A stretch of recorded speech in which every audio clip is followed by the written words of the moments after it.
Hi viewers, today topic is pharmacology. In pharmacology, chemotherapy. So chemotherapy means chemical agents used in the treatment of diseases are called chemotherapy.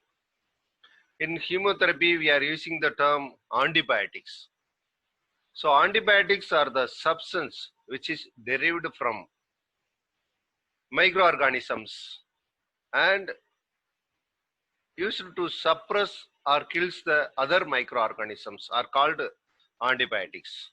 Examples: penicillin obtained from the organism Penicillium notatum and gentamicins obtained from the organism Microspora groups. These are the antibiotics. Sometimes we are using the term antimicrobial agents. These are called the agents which kills the microorganisms are called antimicrobial agents. In that we are using the term bacteriostatic and bactericidal. So bacteriostatic means the drugs which prevent the growth of bacteria are called bacteriostatic, and the drugs which kills the bacteria are called bactericidal. And sometimes we are using the other two terms in this chemotherapy is broad spectrum and narrow spectrum. So broad spectrum means that the drugs which kills both gram-positive and gram-negative bacteria. And if the drugs kills either gram-positive or gram-negative, it is called narrow spectrum antibiotics. So today topic is sulfonamides. So sulfonamides are the chemotherapy agents, and these are the antimicrobial agents having and sulfonamido groups. So these are the parental compound of para-amino benzenes groups of drugs.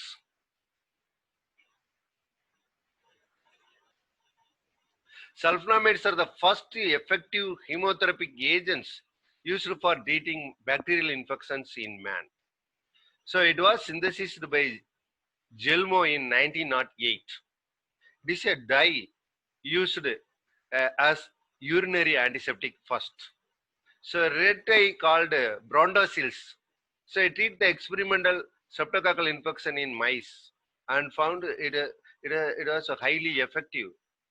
And subsequently, an infant was cured of staphylococcal septicemia, so which was 100% fatal at the time by Brondocil dye.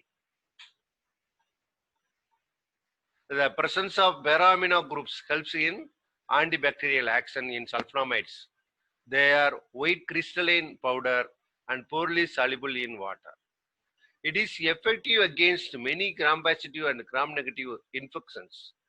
Commonly, it is called as sulfa groups. These are the formula of chemical nature of sulfonamides groups. And classification of sulfonamides.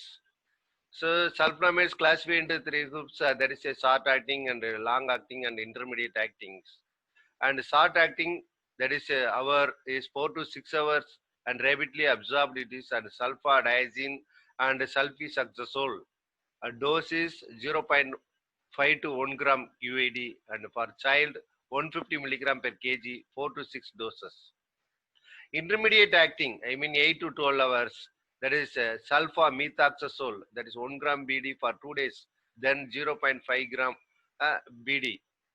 The sulfamethoxazole sometimes combination with trimethoprim, that is called as Septron, that is used for many bacterial infection. The dose is 400 milligram BD. And long acting, sometimes it is more than 7 days, sulfadoxine and sulfamethoviracins combination for used in the treatment of malaria. And some special purpose sulfonamides and eye drops, they are used in the ophthalmic solution, sulfacetamide solutions and sulfasalazines, and used for ulcerative colitis, and famous drug sulfur sulfadiazine as a SS cream, 1% for all burn injuries. Mechanism of action of sulfonamides. So sulfonamides only nothing but there is a folic acid is essential for the synthesis of purine and DNA in bacteria. So without folic acid, bacteria cannot multiply. So bacteria multiply by DNA replication by the purine, and it multiply. So it utilizes the folic acid from the para-amino benzoic acid. So this is the pathway para-amino benzoic acid.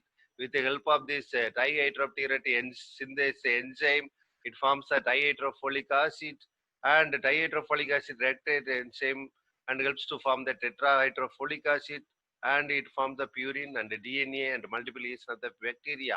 So with the help of the para-amino benzoic acid, and the bacteria is multiply by utilizing the folic acids. So the sulfonamides is a structural analog and competitive antagonist for the para-amino benzoic acid. It obstructs the pathway of that is a folic acid formations, so that it prevents the growth of the bacteria. So it makes the microorganism deprived of para-amino benzoic acid and prevent the folic acid formation. By that, it will prevent the replication of the bacteria, and uh, and have a bactericidal action. Pharmacokinetics. Sulfonamides are rapidly and nearly completely absorbed from gastrointestinal systems. So sulfonamides are widely distributed in the body and enter serous cavities easily, and also it crosses the placenta freely. And sulfonamides are metabolized by acetylation. So acetylation is one chemical formation, that is formation of the acetyl groups in the chemical reactions. So sulfonamides are excreted mainly by the kidney through the glomerular filtration. These are the pharmacokinetics. So pharmacokinetics means ADME, absorption, distribution, metabolization, and excretion. It absorbed by GI system and widely distributed in the body by various serous cavity and others through the placenta, and metabolized by acetylation and excreted by the kidney by glomerular filtrations. Adverse reaction. So commonly we are told in sulfa allergy. So some persons have allergy to the sulfa drugs. There's a various skin reactions. Hypersensitivity reactions are very frequent, producing serious vascular lesions like Stevens-Johnson syndrome and skin rashes. Then headache and abdominal discomforts are common in sulfonamides.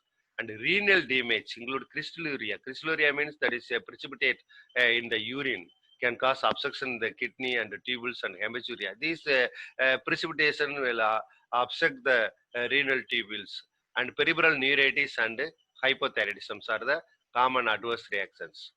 And these are the basic character of sulfa.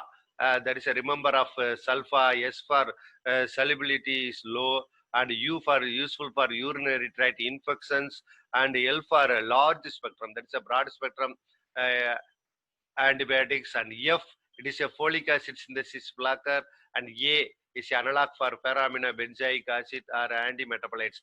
These are the basic character of sulfa. And side effects of sulfonamides include sulfa.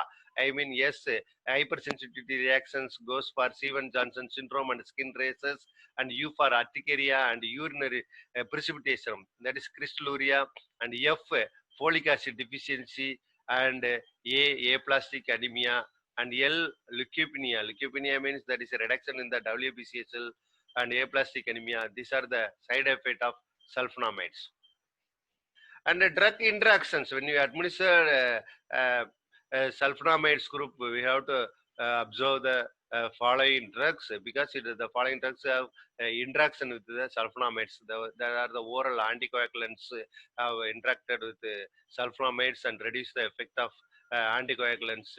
And methotrexate, the chemotherapy agents, and indomethacins. Indomethacins are the drugs used in the treatment of gout and other painkillers, and salicylates. Methyl salicylates are the nothing but anti-inflammatory, analgesic, and anti-inflammatories. These are sometimes interact with the sulfonamides. And thiazide and sulfonylureas. So thiazides are the chlorothiazides. These are the diuretics. Sulfonylureas are acetosalamide. These are the another diuretics. So all are interact with the sulfonamides. So when we administer this group of the drugs, we must be cautious.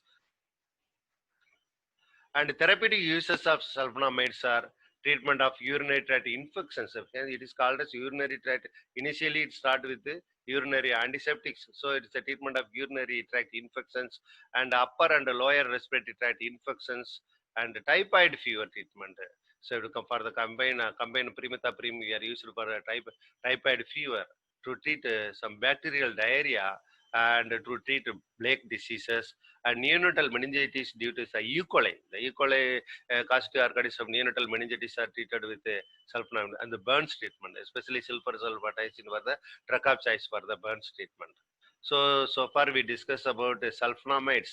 I hope this session is useful to understand about sulfonamides.